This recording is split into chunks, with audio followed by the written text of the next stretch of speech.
You can see the flowchart in the slide. This is the methodology for applying the DFMA concepts.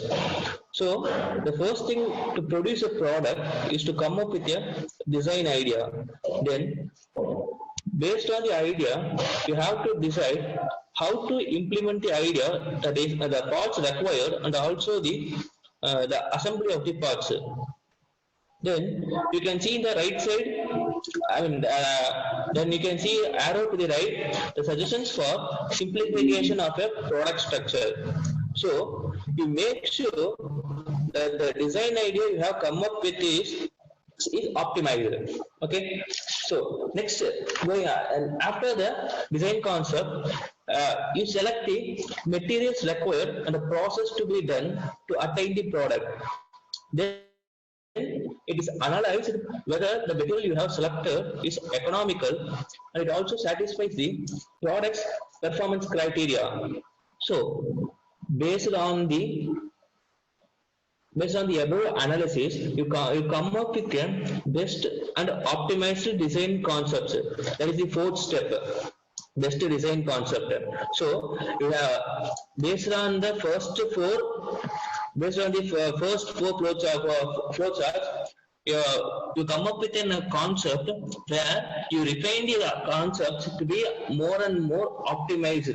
So you come up with an idea that is the best possible concepts or a best possible design idea you have come up with. So based on these concepts, you are entering into the manufacturing sector. So there it deals with the machinery to process the product. So for normal operations, for example, you have gotten the best design concept. To manufacture it, you have to come up with the machinery that needs to be involved to manufacture the product.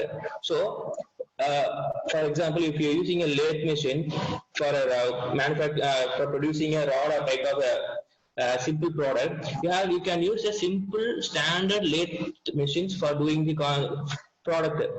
So instead of that, if you are using the special machines to do the simple operations, it deals with the increase in the cost, that is the manufacturing cost. So in order to avoid the cost, more cost, you have to come up with the machineries that can be used, that is the standard, that can be used for standard properties. So after the manufacturing, you produce a single prototype. Model of the product is manufactured, then it is tested for the product application, and if it satisfies, then it goes for the mass production of the product. So this flow chart shows the methodology of the DFMA concepts. First you come up with an idea. Based on this idea, you simplify or you invent some simplifications inside the concept so that the product you are going to manufacture is full and full optimized in every way possible. Okay. You can see at the bottom, there is a Tata 45X concept car. This is not a product produced, it is a concept car which is applied by the Tata by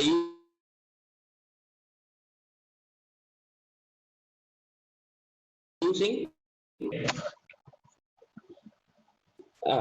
here see the advantages of DFMA. Okay.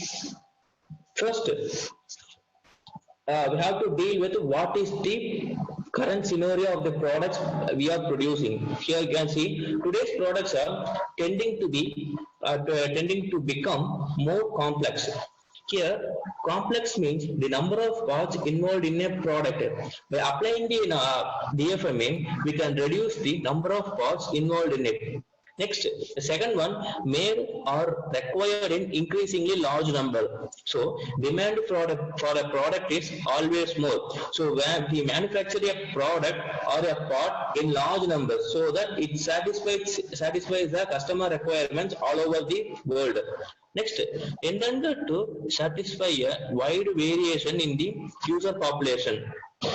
So the product you manufacture should satisfy the people all over the world. So you have to produce a product based on the requirements of the people in different places. Okay. The fourth point, required to compete aggressively with the similar products. You are not the only one that's going to produce a product. So you have to produce a product that compete with the same product that is produced by the competing organizations. Okay. So next, last one, required to consistently high quality. You have to produce a product that has a higher quality. So if you have if you produce a higher quality product, the customers tend to become regular. I mean, customers tend to select your product more other than the others. Okay. So next one, see, not only reduces the manufacturing costs, also reduces the time to market and quality. As you have seen the methodology of the DFMA in the previous slide, we have to you can see by reducing the number of parts involved in it, we can also reduce the manufacturing cost and also the time it takes to assemble, so that the product gets easy. Time consumption is less. Okay. Next one, provides a systematic procedure. Here we have to follow a certain procedure so that the DFMA concept that we apply gives a more sophisticated and optimized product. Next one, reduction of number of parts reduces the cost and inventory. As we have already discussed it, so whenever the products the parts are reduced, the time taken to produce a product gets reduced, and the time taken to assemble the parts is good. So whenever there is a reduction in the parts, or whenever there is a number of parts involved in a product is reduced, the cost involved in it is reduced, and the time involved in it is reduced, and we can produce this optimized product. Okay. Last one, encouraging the dialogue between designer and the manufacturing engineer. Here the designer and manufacturer will have a detailed discussion about the product. Okay.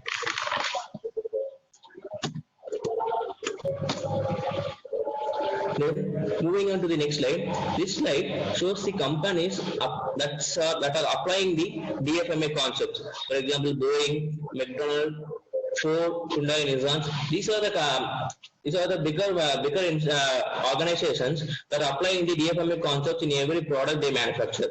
Okay. Here is the next slide that shows the reasons for not implementing DFMA. First one, no time. No time means there is no time to convert to DFMA concepts. Some companies have been following a procedure for decades, and they don't want to change that. Second one, not invented here. That idea doesn't come from the company that is producing products for a decade. So they don't want to go. They don't want to convert into a new method. Third one, the ugly baby syndrome. It means, for example, some companies feel that by applying the DFMA concepts, the product they produce may look repulsive. That is, its aesthetic properties are not good enough. So, and because of that, the market would be gone. The market would be down for the product. So the time and effort spent for the product would also be wasted. So they avoid using the DFMA concepts. Low cost. Next, low cost assembly, low volume. Database doesn't apply to our product because everyone have been following the same process for a decade that is stored in the database. They don't want to apply interface some new database for their manufacturing sector. Seventh one, we have been doing it for years. So that is, they have been following the traditional method for producing a product. Then they don't want to indulge some new process into that. It is only value analysis. Ninth one, only one among many techniques. For example, if you see, there are many techniques like DFMA, for example, like Six Sigma. Various operational research programmings are there for implementing. But Uh, so only some companies find other techniques suitable. So when there is many techniques like DFMA, companies go for other techniques. They think that is better than the DFMA. That is why this is also a reason for not implementing DFMA. Next one, 10th one, DFMA leads to products that are difficult to service. Here it means when for example, instead of using many parts, some might merge the parts with one another. So while servicing it, it might be difficult to disassemble. So by merging of two parts, it always be easier to assemble it. But when time for service, you have to disassemble the part and then you have to service it. So at that time, it will be more difficult to disassemble it.